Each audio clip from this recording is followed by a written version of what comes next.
Assalamualaikum warahmatullahi wabarakatuh. Sahabat cahaya hampa yang dirahmati Allah, pernahkah engkau mendengarkan sebuah lantunan musik atau menyaksikan gerakan tarian, lalu hatimu tiba-tiba bergetar?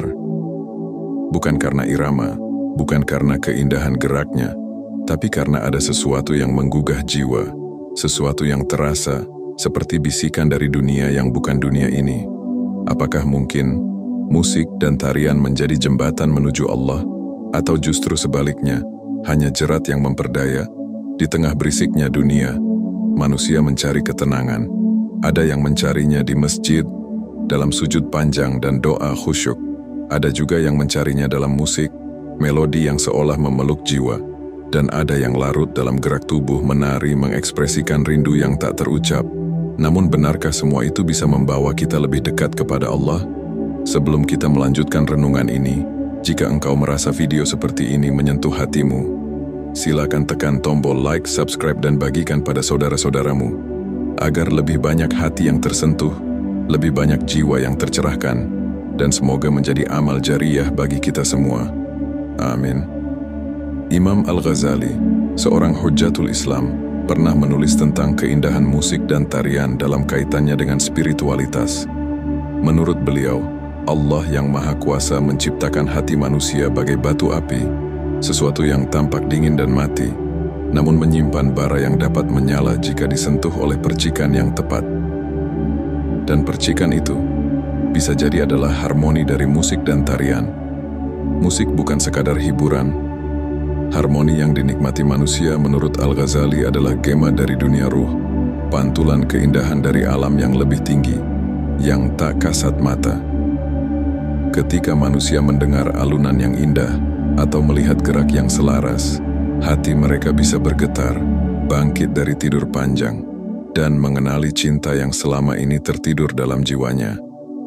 Namun tidak semua ulama sepakat.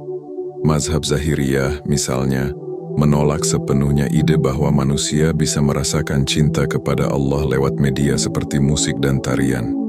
Menurut mereka, cinta semacam itu hanyalah ilusi, proyeksi dari cinta manusia kepada makhluk, yang kemudian ditafsirkan sebagai cinta kepada Sang Khalik.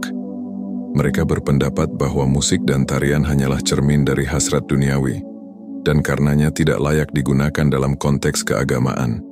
Mereka bertanya, apa itu cinta kepada Allah? Dan jawab mereka, itu adalah ketaatan, itu adalah ibadah. Bukan emosi atau perasaan yang muncul lewat lantunan atau gerakan. Tetapi Imam Al-Ghazali tidak menolak perasaan itu. Beliau tidak menafikan bahwa musik dan tarian bisa menjadi jalan, asal hati sudah bersih, jiwa sudah terarah, dan cinta kepada Allah sudah tumbuh di dalamnya. Karena musik dan tarian tidak akan menanamkan sesuatu yang tidak ada. Ia hanya membangkitkan, memperjelas, dan memperdalam apa yang telah ada dalam hati. Jika hatimu penuh cinta kepada Allah, maka harmoni akan memperkuat getaran itu. Namun jika hatimu hanya berisi dunia, maka musik akan menjerumuskanmu ke dalam dunia yang semakin gelap. Sahabat cahaya hampa, segala sesuatu di dunia ini hanyalah alat. Yang menentukan nilainya bukan bentuknya, tetapi arah dan niat di balik penggunaannya. Musik bisa menuntunmu kepada Allah atau menjauhkanmu darinya. Tarian bisa menjadi ekspresi rindu atau sekadar pertunjukan kosong. Maka marilah kita jujur menilai isi hati kita. Apakah benar di sana telah tumbuh cinta kepada Allah? Ataukah kita hanya sedang menghibur kehampaan jiwa?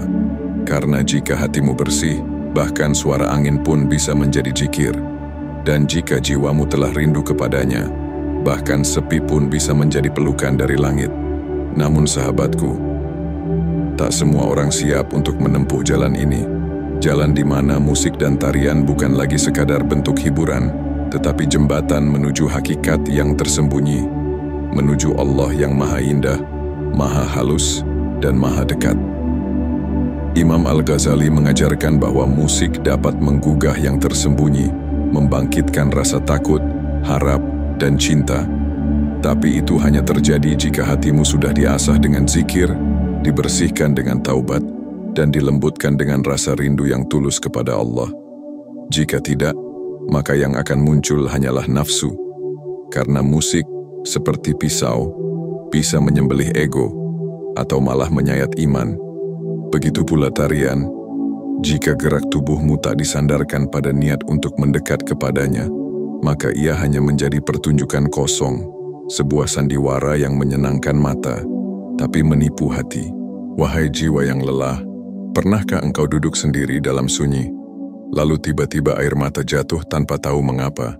Itu bukan karena musik, itu karena Allah menyentuh hatimu lewat sesuatu yang lembut, lewat nada atau gerak atau bahkan keheningan. Dan dalam sentuhan itu ada panggilan untuk pulang. Maka jangan kau tertipu oleh bentuk luar. Jangan kau larut hanya karena indahnya suara atau gemulainya gerak tubuh. Lihatlah lebih dalam, apa yang disentuh oleh semua itu, nafsumu atau jiwamu. Sahabat cahaya hampa, betapa banyak orang menari, tapi makin jauh dari Allah. Betapa banyak pula yang mendengarkan musik, tapi makin dekat dengannya. Perbedaannya ada pada hati, bukan pada alatnya, bukan pada bunyinya, tapi pada tujuan akhir dari semua itu. Jika engkau menari karena hatimu rindu, dan setiap gerakmu adalah zikir yang tak terdengar, maka itu ibadah. Jika engkau mendengarkan lantunan yang mengingatkanmu akan kefanaan dunia, membangkitkan tangis karena merasa jauh dari Allah, maka itu adalah rahmat. Namun jika engkau menari karena ingin dipuja, atau mendengar musik hanya untuk melupakan Allah, maka itu adalah kelalaian. Ingatlah, cinta kepada Allah bukan sekadar rasa, ia adalah arah, dan setiap yang mengarah kepadanya adalah jalan yang bisa menyelamatkan. Maka, tanamkan cinta itu terlebih dahulu. Bersihkan hatimu dari ambisi dunia. Lalu izinkan musik dan tarian, jika memang engkau mampu, menjadi perahu yang membawa jiwamu mendekat padanya. Tapi jika hatimu belum siap, jika jiwamu masih lemah, maka tinggalkanlah sebelum ia menjadi badai yang menenggelamkanmu. Karena tak semua suara adalah cahaya, dan tak semua gerak adalah petunjuk. Semoga Allah menjadikan kita hamba-hamba yang bijak, yang tahu kapan harus berjalan dan kapan harus berhenti, yang tahu mana yang membawa dekat dan mana yang hanya memperindah jalan menuju kesesatan. Dan semoga dalam setiap getaran nada, dalam setiap langkah tarian, kita hanya melihat satu arah kepada Allah yang maha lembut, maha menerima, maha menyentuh hati yang paling dalam.